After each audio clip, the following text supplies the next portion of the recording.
Joseph Borrell est en Russie. Le chef de la diplomatie de l'Union européenne parle entre autres du dossier Navalny.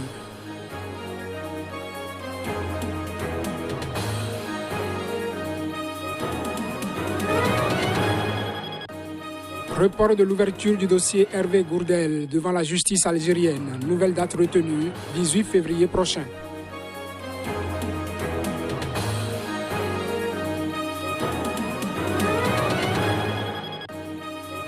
Une première au Mozambique depuis la fin de la guerre civile en 1992. Le pays est sous couvre-feu. La menace Covid-19 oblige.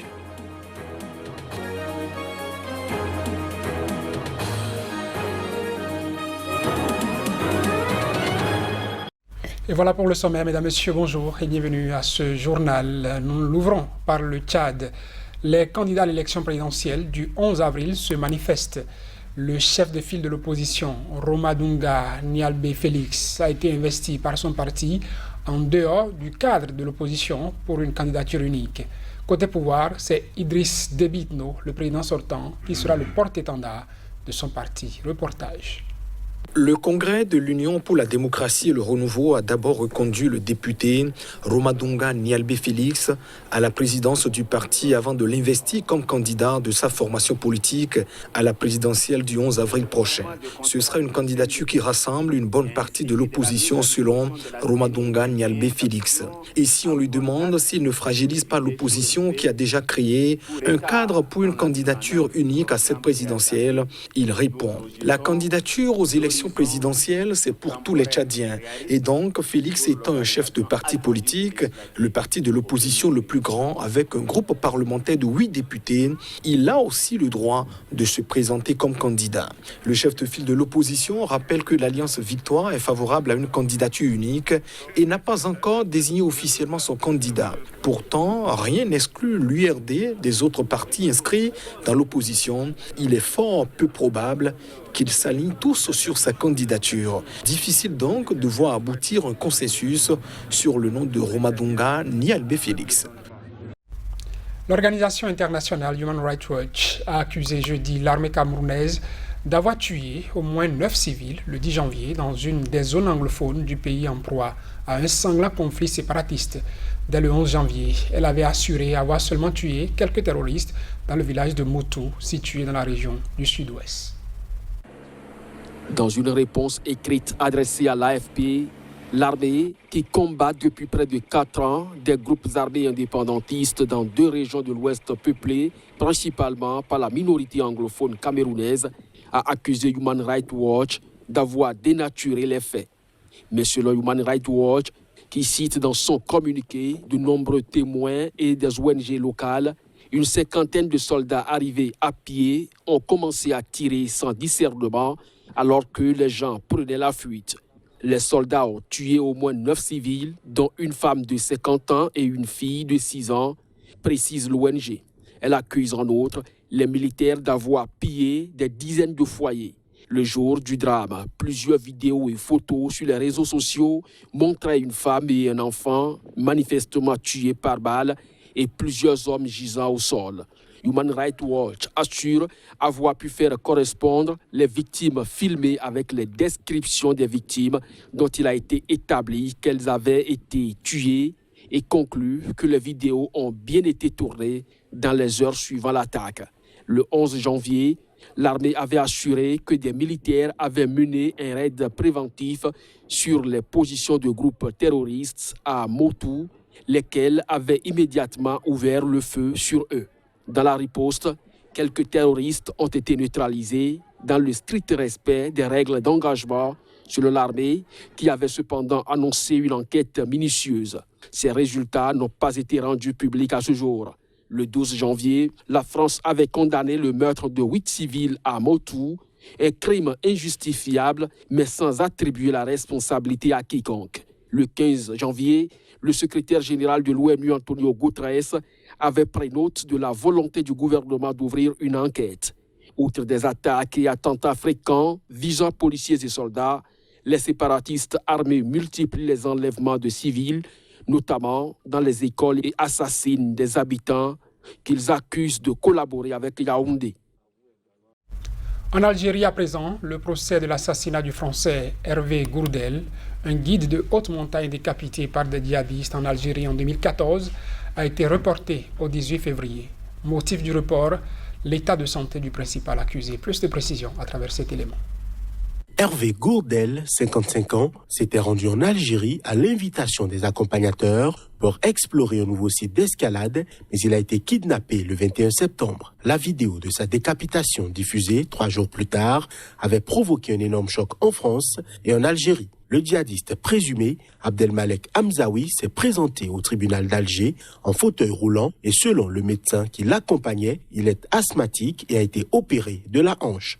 Le procès de l'assassinat de Gourdel a été reporté à la demande de la défense et en raison de l'état de santé de l'accusé principal, a confirmé un des avocats de la compagne de l'alpiniste français. À la veille du procès, l'épouse de Gourdel s'était dite soulagée que le procès ait enfin lieu en souhaitant qu'il offre un espoir pour les familles et les proches de victimes touchées par le terrorisme. La juge algérienne a proposé à cette dernière d'organiser le procès du 18 février par visioconférence afin de lui éviter de revenir à Alger. 14 personnes sont poursuivies dans cette affaire, 8 ravisseurs présumés, les 5 hôtes et accompagnateurs algériens du Français, ainsi qu'un homme, Farjala Amara, dont le lien avec cette affaire n'est pas précisé selon un document du tribunal consulté par l'agence France-Presse. Mais un seul suspect impliqué dans l'enlèvement et l'exécution du Français, Abdelmalek Hamzaoui, devait être jugé jeudi. La Cour pénale internationale a jugé coupable de crimes de guerre et crimes contre l'humanité en Ouganda Dominique Ongwen, un ancien enfant soldat devenu commandant du groupe rebelle ougandais, l'armée de résistance du Seigneur. Sa culpabilité a été établie au-delà de tout doute raisonnable, déclare le président de la Cour, Bertram Schmitz, et ce procès, qui a duré 5 ans, est unique car c'est la première fois que comparaissait une personne à la fois victime et auteur présumé de crimes de guerre et de crimes contre l'humanité. Surnommé la fourmi blanche, il était jugé pour son implication dans une série de massacres perpétrés dans les années 2000 par le groupe baptisé l'Armée de résistance du Seigneur, LRA, qui a mené une guerre brutale en Ouganda et dans 3 autres pays afin d'établir un État basé sur les 10 commandements de la Bible. Dominique Ongwen, 45 ans, a été reconnu coupable de 61 chefs d'accusation, dont celui de grossesse forcée, qui n'avait jusqu'à présent jamais été prononcé par la CPI.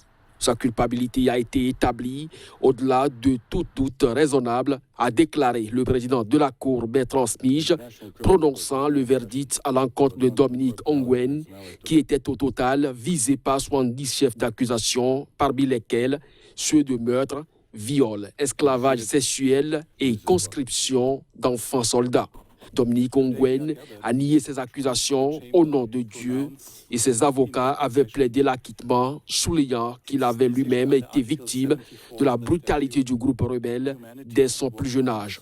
Ce procès, qui a duré 5 ans, est unique car c'est la première fois que comparaissait une personne à la fois victime et auteur présumé de crimes de guerre et de crimes contre l'humanité, Dominique Ongwen ayant été enlevé enfant par la LRA alors qu'il se rendait à l'école. Sa chambre est consciente qu'il a beaucoup souffert, a déclaré le juge Smith. Cependant, il s'agit dans cette affaire de crimes commis par Dominique Ongwen en tant qu'adulte responsable et commandant de l'armée de résistance du Seigneur. Fondée il y a 3 décennies par Joseph Kony, un ancien enfant de cœur catholique devenu prophète autoproclamé, la LRA a lancé une rébellion sanglante contre le président Yoweri Museveni dans le nord de l'Ouganda. Selon l'ONU, les rebelles ont massacré plus de 100 000 personnes et enlevé 60 000 enfants lors de violences qui se sont étendues à 3 autres pays africains, le Soudan, la République démocratique du Congo et la République centrafricaine. Le Mozambique a instauré dès ce vendredi un couvre-feu pour maîtriser la propagation de la Covid-19, une première depuis la fin de la guerre civile en 1992.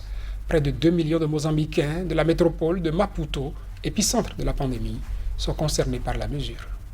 Le couvre-feu est décrété de 21h à 4h locales dans la zone du Grand Maputo, qui comprend, outre la capitale, d'autres villes comme Matola, et Bouané, situés entre une quinzaine et une cinquantaine de kilomètres, a précisé le président Filipe Nyusi. Le couvre-feu strict sera en vigueur à partir du 5 février jusqu'au 7 mars, a indiqué le président dans une adresse télévisée dénonçant le peu de respect des précédentes restrictions. Cette décision intervient alors que le système de santé du pays fait face à une récente hausse des cas d'infection au Covid-19. Jeudi, Maputo et la ville voisine de Matola étaient l'épicentre de l'épidémie, comptant pour plus de 11 000 des 16 000 cas actifs dans le pays de 30 millions d'habitants. Le Mozambique a enregistré au niveau national 42 488 cas de Covid-19 depuis le début de l'épidémie, dont près de la moitié depuis janvier dernier. Plus de la moitié des 427 décès recensés jusqu'ici l'ont aussi été en janvier. Les hôpitaux publics ont désormais atteint leur capacité d'accueil à 100%, tandis que les structures privées ont atteint plus de 80% de leur capacité,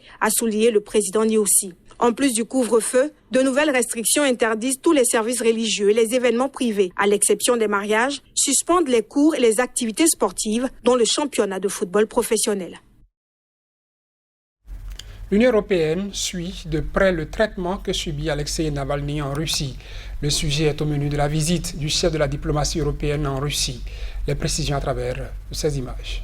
Le chef de la diplomatie européenne a signifié vendredi à Moscou que les relations avec la Russie étaient au plus bas du fait de l'empoisonnement et de l'emprisonnement d'Alexei Navalny, détracteur numéro 1 du Kremlin. Sa visite intervient alors que l'opposant est jugé dans une affaire de diffamation et quelques jours après que Navalny a écopé d'une peine de près de 3 ans de détention dénoncée en Occident.